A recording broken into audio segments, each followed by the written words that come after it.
My name is Cordelia Haines, and I'm sitting across from my boss, Thaddeus Morse, as he slides a piece of paper across his polished desk toward me. It's my annual review, and I've been with this marketing consultancy for 8 years. He's wearing that particular expression he gets when he thinks he's about to deliver devastating news, like a cat who's cornered a mouse. "We're cutting your salary in half," he says, leaning back in his leather chair. "Take it or leave it." The number on that paper is so low it would barely cover my rent. I look up at him, and he's actually smirking. 8 years of 60-hour weeks, of saving his reputation countless times, of being the person every client actually talks to while he takes credit for my work. 8 years, and this is what he thinks I'm worth. "I understand," I say calmly. "When does this take effect?" His smirk widens. "Immediately." I nod and fold the paper neatly. "Perfect timing," I tell him, and something flickers across his face because my reaction isn't what he expected. Before I go deeper into what happened, could you please take a few seconds to tell me in the comments where you're listening from? Because I want to know where my story is reaching people around the world. And also like, subscribe, and click the bell icon, because what I'm about to share with you is going to show you exactly how someone can think they hold all the power and discover they never had any at all. See, what Thaddeus didn't know, as he sat there trying to humiliate me, was that 3 weeks earlier, I'd gotten a call from Elena Voss. Elena runs the most successful marketing firm in our city, and she'd been watching my work for years. Not Thaddeus's work, mine. Because everyone in this industry knows who actually delivers results, even when someone else's name is on the door. "Cordelia," Elena had said during our coffee meeting, "I want to offer you something different. Not just a job, a partnership. I'm expanding, and I need someone who understands that business is built on relationships, not ego." I hadn't given her an answer that day. I told her I needed time to think. But sitting there watching Thaddeus destroy 8 years of loyalty with a single piece of paper, Elena's offer suddenly felt like the universe aligning perfectly. You have to understand something about Thaddeus Morse. He inherited this company from his father 12 years ago. Never worked a day in client services, never had to charm a difficult customer or stay up all night fixing someone else's mistake. He's one of those men who thinks showing up and having his name on the building automatically makes him indispensable. What he never realized is that for the past 3 years, I've been running his entire operation. Not officially, of course. Officially, I'm a senior account manager. But practically, every major decision flows through me first. Every crisis gets resolved by me before it reaches his radar. Every client relationship exists because I built it, brick by brick, conversation by conversation. Take our biggest account, Pemberton Industries. Their CEO, Janet Pemberton, thinks she has a direct line to the company owner because that's how I set it up. When she calls with an urgent problem, she asks for me by name. When she's happy with our work, she sends thank you notes addressed to me personally. Thaddeus gets copied on emails, sure, but Janet and I are the ones who actually solve problems together. Or consider Morrison Tech, our second largest client. I've been their point person for 4 years. I know the founder's daughter just started college. I remember his wife's chemotherapy schedule. I send congratulations when their quarterly numbers exceed expectations. Thaddeus shows up to the annual dinner and makes small talk, but Morrison calls me when he needs real advice. This pattern repeats across our entire client base, 23 major accounts, and every single relationship runs through me. Not because I'm some master manipulator, but because I actually care about their success. I remember details. I follow up on concerns. I deliver what I promise when I promise it. But here's what really made Thaddeus vulnerable, and what he never saw coming. The suppliers and vendors who keep his business running also work primarily with me. When we need printing done quickly, I call Jameson at Premier Graphics directly. When we need last-minute catering for a client event, Rosa at Artisan Foods knows my voice. When our computers break down, Marcus from TechSure asks for me specifically because he knows I'll explain the problem clearly and treat his technicians with respect. These aren't just business relationships. They're human connections built over years of consistent, respectful interaction. While Thaddeus was playing golf and attending networking events where he'd hand out business cards to people who'd forget him within a week, I was building a foundation of genuine professional relationships based on competence and mutual respect. Even his employees gravitate toward me. When someone's confused about a project, they come to my office. When there's a conflict between departments, they ask if I can mediate. When people are thinking about leaving, they confide in me first. Not because I positioned myself as some alternative authority figure, but because I actually listen and help solve problems instead of just delegating them to someone else. The week after my conversation with Elena, I started paying closer attention to exactly how much of Thaddeus's business depended on me personally. It was staggering. I was copied on probably 90% of important emails. My phone number was the one most clients had saved. My relationships were the ones that generated repeat business and referrals. I realized that Thaddeus had made a classic mistake. He'd built a business where he was the visible figurehead, but I was the actual foundation. Remove me, and everything else would have nothing to stand on. So when he slid that salary cut across his desk with such obvious satisfaction, when he looked at me like I was some disposable employee who should be grateful for whatever scraps he threw my way, I knew exactly what I was going to do. Perfect timing, I'd said, and I meant it. I stood up from his office that day and walked directly to my desk. I opened my computer and typed out a brief, professional email to Elena Voss. I accept your partnership offer. When would you like me to start? Her response came back within 20 minutes. How about Monday? It was Thursday. That afternoon, I submitted my formal resignation to Human Resources. 2 weeks' notice, as required by my contract. Professional, courteous, giving him time to transition my responsibilities to someone else. Of course, what Thaddeus didn't realize was that my responsibilities couldn't actually be transitioned. You can't transfer 8 years of relationship building in a 2-week handover period. When I told him I was leaving, he barely looked up from his computer. Fine, he said. We'll manage without you. I almost laughed. Almost. Instead, I spent my remaining 2 weeks being the most helpful departing employee in corporate history. I documented every project I was working on. I created detailed client profiles with contact information and history. I wrote comprehensive guides for managing vendor relationships. I organized my files meticulously and left clear instructions for whoever would take over my accounts. What I didn't do was transfer the actual relationships themselves, because you can't transfer trust. You can't document the fact that Janet Pemberton calls me when she's frustrated, because she knows I'll actually listen and find solutions.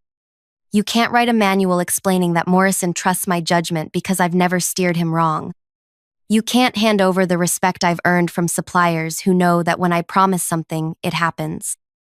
On my last day, I cleaned out my desk while Thaddeus was in a meeting. I took my personal items, my diplomas, a few plants I'd brought to brighten up my workspace.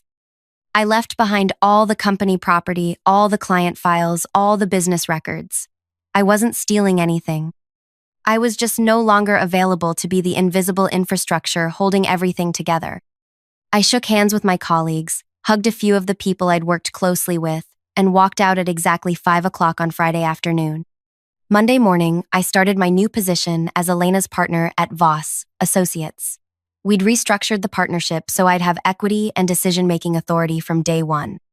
My new office had windows that actually opened, a coffee machine that worked, and a partner who valued competence over ego. By Tuesday, my old phone number was disconnected, forwarded to a generic company voicemail. By Wednesday, things at Thaddeus's company started getting interesting. Janet Pemberton called the main office looking for me.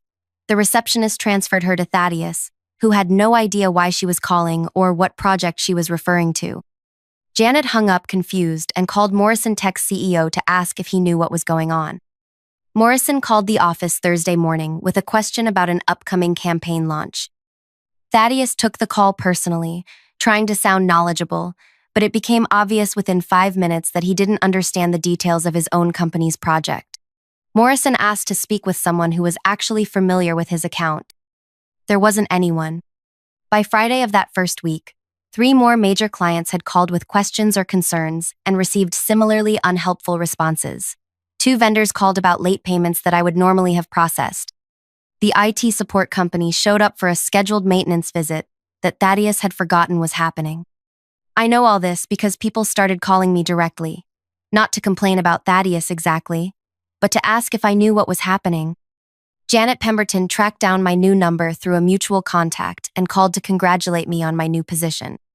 During that conversation, she mentioned how strange it was that my old company suddenly seemed so disorganized. "It's like they forgot how to do business," she said. "Nobody there seems to know what's going on anymore." I listened sympathetically but didn't offer any explanations. What was I supposed to say? That Thaddeus had spent 8 years taking credit for work he couldn't actually do himself?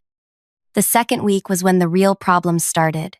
One of their biggest suppliers, the printing company I'd worked with for years, called about an overdue payment. Thaddeus apparently got defensive and rude, suggesting they should be more patient about money. Jameson, the owner, called me that afternoon. "Cordelia, I don't know what's happening over there, but that's not how we're used to being treated. If this is how they want to do business going forward, we might need to reconsider our relationship." I maintained my professional boundaries. "That sounds like a conversation you should have with them directly, Jameson. I'm not involved with their business anymore." But of course, I also mentioned that my new company was looking for a reliable printing partner, and would he be interested in discussing a potential partnership? This is where people sometimes misunderstand what happened next.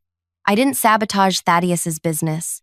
I didn't steal his clients or badmouth his company. I simply started building relationships in my new role the same way I'd always built relationships, by being competent, reliable, and genuinely helpful.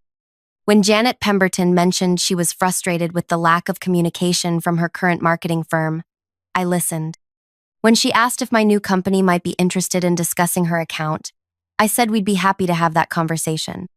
When Morrison Tech's CEO called to congratulate me on my new venture and asked about our capabilities, I was honest about what we could offer. Within 3 weeks of leaving Thaddeus's company, Elena and I had secured meetings with 4 of his former clients. Not because I recruited them away, but because they sought us out after becoming increasingly frustrated with the service they were receiving. The beautiful thing about building genuine relationships is that people remember how you made them feel. When they're getting poor service from one provider, they naturally think about someone who consistently provided good service. It's not corporate espionage or unethical competition. It's just basic human nature. By the end of my first month at Voss Associates, we'd signed 3 new major accounts. All of them happened to be companies I'd worked with previously, companies that had grown frustrated with their current marketing firm's inability to provide the level of service they'd grown accustomed to. The tipping point came when Morrison Tech made the switch. Their CEO called Thaddeus personally to explain that they'd be moving their account to a firm that better understood their needs. Thaddeus apparently became belligerent, accusing Morrison of being influenced by a former employee. Morrison called me that afternoon laughing. "Cordelia, that man just proved exactly why we made the right decision. He spent 10 minutes yelling at me about employee loyalty and competitive ethics, but he couldn't answer a single question about our actual business needs. It's like he never understood what we do or why we hired his company in the first place." That's when I realized what was really happening. Thaddeus hadn't just lost me as an employee. He'd lost the person who translated between his ego and the actual requirements of running a business. Without me there to bridge that gap, clients were getting unfiltered exposure to his incompetence. The stories started reaching me through industry contacts, how Thaddeus had forgotten about a major presentation and tried to wing it with outdated information, how he'd promised deliverables that his remaining staff couldn't possibly complete because they didn't have the client relationships necessary to gather requirements, how he'd mishandled a crisis situation that I would have resolved with a few phone calls. Each failure made my former clients more appreciative of the service they were now receiving from Elena and me. Each conversation with Thaddeus reminded them why they'd actually valued working with his company when I was there to make everything run smoothly. 6 weeks after I left, I ran into one of my former colleagues at a coffee shop. She looked exhausted. "Cordelia, it's chaos over there," she said. "Thaddeus keeps asking us to handle things you used to do, but none of us know how. Half the vendors won't return our calls. Clients are constantly asking where you went. And Thaddeus just keeps saying, we need to figure it out because business has to continue." I felt genuinely sorry for her and the other employees who were dealing with the fallout of Thaddeus's mismanagement. They were good people caught in an impossible situation. "Are you looking for other opportunities?" I asked. "Everyone is," she said. "But Thaddeus has started making threats about non-compete clauses and legal action if anyone else leaves." That's when I knew he was truly panicking. Empty legal threats are what incompetent managers resort to when they realize they've lost control of a situation they never actually understood. Elena and I started getting calls from talented people at his company. Not because I was recruiting them, but because word had spread about our growing success and positive work environment. When people are trapped in a failing situation, they naturally gravitate toward opportunities that look more stable and rewarding. We hired 3 of Thaddeus's former employees over the next month. All of them had given proper notice. All of them had been released from any legitimate contractual obligations, and all of them were eager to work somewhere their skills would be valued rather than taken for granted. With each new hire, we gained deeper institutional knowledge about accounts that were struggling at the old company. Not proprietary information or trade secrets, but general industry knowledge and professional expertise that these individuals had developed over years of experience. The final domino fell when Pemberton Industries made their decision to switch firms. Janet called me personally to explain their reasoning. "Cordelia, we've been trying to make it work with your old company for 2 months now, but it's like working with strangers. Nobody there understands our business or our history. Every conversation starts from zero. We're paying premium rates for amateur service." When Elena and I signed the Pemberton account, we became the fastest-growing marketing firm in the city. In 3 months, we'd gone from a small boutique operation to a major player in the local market. All because Thaddeus Morse thought cutting my salary in half would teach me my place. The last time I saw him was at an industry networking event about 4 months after I'd left his company. He looked terrible. Stressed, tired, defensive. When he saw me across the room, he actually tried to approach me. "Cordelia," he said, "we need to talk." I was polite but firm. "I don't think there's anything for us to discuss, Thaddeus." "You destroyed my business," he said, loud enough that people nearby started paying attention. I looked at him calmly. "I didn't destroy anything. I just stopped fixing everything." That was the moment he finally understood what had really happened. I could see it in his face. For 8 years, he'd been running a company where his most important function was staying out of my way while I made everything work. When he drove me away, he lost the only person who'd been preventing his incompetence from becoming visible to his clients. He didn't lose his business because I sabotaged it. He lost it because he'd never actually been running it. The room around us had gone quiet. Other professionals in our industry were listening to a conversation that perfectly illustrated why some businesses succeed and others fail. It had nothing to do with revenge or corporate warfare. It had everything to do with understanding that sustainable success comes from genuine competence and authentic relationships, not from titles and ego and the illusion of power. I excused myself politely and rejoined Elena's conversation with a potential new client. 6 months later, I heard through industry contacts that Thaddeus had been forced to sell what remained of his company to a larger firm. The brand name disappeared entirely. His father's legacy, built over decades, was gone. But here's the thing that people don't always understand about this story. I never set out to destroy Thaddeus Morse or his business. I never planned some elaborate revenge scheme. I simply refused to continue propping up someone who treated me as disposable while depending entirely on my work to maintain his reputation. The most devastating revenge isn't what you do to someone. It's what happens when you stop doing everything for them. Today, 2 years later, Elena and I run the most successful marketing consultancy in 3 states. We have 47 employees, offices in 2 cities, and a client waiting list that stretches 6 months out. Forbes featured us in an article about women-owned businesses that are reshaping their industries. The local business journal named me Entrepreneur of the Year. But that's not the twist I want to tell you about. The twist is what happened to Thaddeus after his company collapsed, and how it led to the most unexpected phone call I've ever received. Remember how I mentioned he was forced to sell what remained of his business?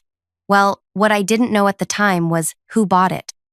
Turns out it was acquired by Meridian Holdings, one of those massive corporate investment firms that purchases struggling companies, strips them for assets, and either flips them or dissolves them entirely. Thaddeus walked away with enough money to cover his debts and maybe 6 months of living expenses. Not exactly the comfortable retirement he'd probably imagined when he inherited his father's company. For about a year after that, I didn't hear anything about him. Occasionally, someone would mention seeing him at networking events, trying to rebuild his reputation, but nobody took him seriously anymore.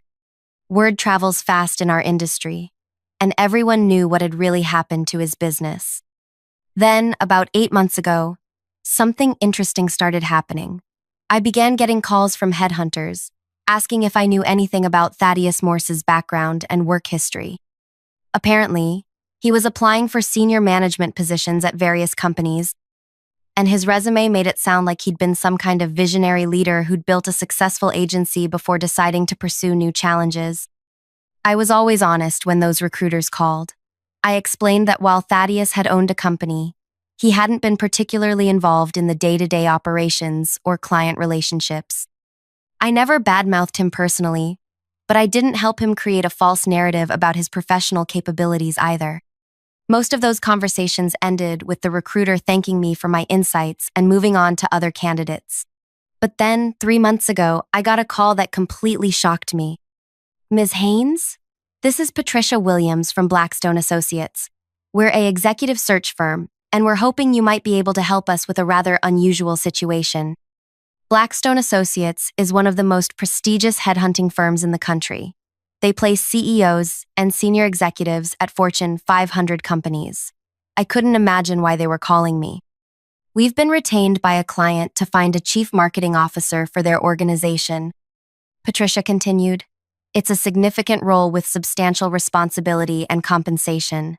Based on our research, we believe you might be perfect for this position."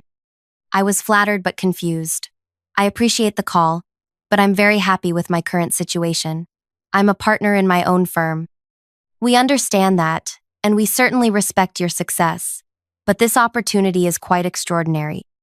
Our client is specifically looking for someone with your combination of relationship-building skills and operational expertise. The compensation package starts at $400,000 annually, plus equity and bonuses." That got my attention. Not because I was interested in leaving Elena and our company, but because that kind of offer meant they were serious about finding someone exceptional. "Can you tell me more about the client?" I asked. "Actually, that's where this becomes somewhat sensitive. The position is with Meridian Holdings, specifically to oversee the marketing operations for their recently acquired properties. They're looking for someone who can rebuild client relationships and restore operational efficiency to companies that have experienced management challenges." I almost dropped the phone. Meridian Holdings, the company that had bought Thaddeus's business. "I'm not sure I'd be interested in that particular opportunity," I said carefully. "Ms. Haines, I hope you'll at least consider meeting with our client. They're prepared to offer significant autonomy and resources. And frankly, they specifically requested you by name after researching your background and reputation in the industry." That evening, I talked it over with Elena. The whole situation felt surreal. "They want you to clean up corporate acquisitions that failed due to poor management," Elena said. "That's actually a fascinating role. You'd essentially be doing what you did for Thaddeus, but for multiple companies and with proper recognition and compensation. But working for the company that bought his business? Doesn't that seem weird? Cordelia, you didn't cause his business to fail. You just stopped preventing it from failing. If Meridian Holdings has figured out that they need someone with your skills to fix similar situations, that's actually a compliment to your expertise." I agreed to take the meeting, mostly out of curiosity. The Meridian Holdings office was in a downtown high-rise, with views of the entire city. Patricia Williams met me in the lobby and escorted me to the 42nd floor, where I was introduced to David Chen, the regional director overseeing their recent acquisitions. David was nothing like what I'd expected. Mid-40s, soft-spoken, incredibly well-informed about business operations. He'd clearly done his homework about my background and the situation with Thaddeus's company. "Cordelia, thank you for taking this meeting. I want to be completely transparent about why we're interested in you specifically. He pulled out a thick folder and placed it on the conference table between us. Over the past 18 months, Meridian has acquired 7 small to medium-sized companies in various industries. All of them were failing when we purchased them, and all of them had similar patterns of dysfunction. Talented employees being undervalued by ego-driven management. Strong client relationships being neglected or mismanaged. Operational expertise being overlooked in favor of surface-level leadership. He opened the folder and showed me detailed analyses of each acquisition. In every case, we discovered that the company's actual value existed in the relationships and expertise of mid-level employees who weren't being properly utilized or compensated.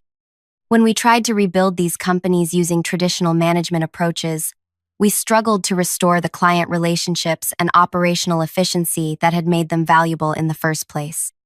I could see where this was going. You want me to help you identify and retain the people who actually made those companies work. Exactly. But more than that, we want you to develop a systematic approach for rebuilding companies that have lost their operational foundation due to poor leadership. We think you understand something about business relationships that most executives miss. David leaned forward in his chair. We've studied what happened with your former employer's business, not to judge or assign blame, but to understand the dynamics that led to such a complete operational collapse. What we found was fascinating. He pulled out another document. This one focused specifically on Thaddeus's company. Before you left, that business had consistent revenue growth, high client retention, and strong supplier relationships. Within 6 months of your departure, all of those metrics declined dramatically. But here's what caught our attention. The clients who moved to your new firm reported higher satisfaction and better results than they'd ever experienced. I wasn't sure where he was going with this. That suggests to us that you weren't just maintaining existing relationships. You were actually providing a level of service that exceeded what those clients had received before, even when you were constrained by working within someone else's company structure. What does that have to do with Meridian Holdings? David smiled. We want to give you the resources and authority to do for our acquired companies what you did for your own firm. Identify the real talent, rebuild the authentic relationships, and create sustainable operations based on competence rather than hierarchy. The offer was even more substantial than Patricia had indicated. $400,000 base salary, plus performance bonuses that could double that amount, plus equity stakes in the companies I successfully rebuilt. I would have a team of analysts and operational specialists. I would report directly to David with complete autonomy over hiring, firing, and strategic decisions for the marketing operations of all acquired properties. But the most interesting part of the offer was what David said next. There's one more thing, Cordelia. We have a particular situation that we think might interest you personally. He pulled out a final document. 3 weeks ago, we acquired another struggling marketing firm. The owner had been trying to rebuild his reputation after his previous company failed, but he'd made similar management mistakes.